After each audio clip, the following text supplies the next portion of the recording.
Alright, so this is a tester. The Arduino runs it. This holds the wire, approximately how it sits inside the unit, which is over here.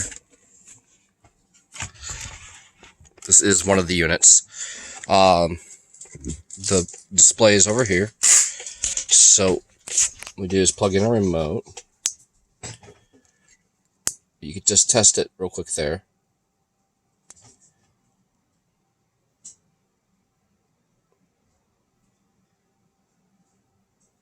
If I get it on set volts, there we go. Just put it on set volts.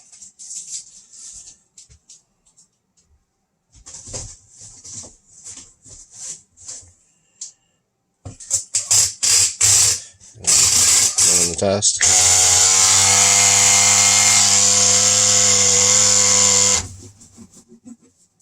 And that one passes. And that's how we're doing it.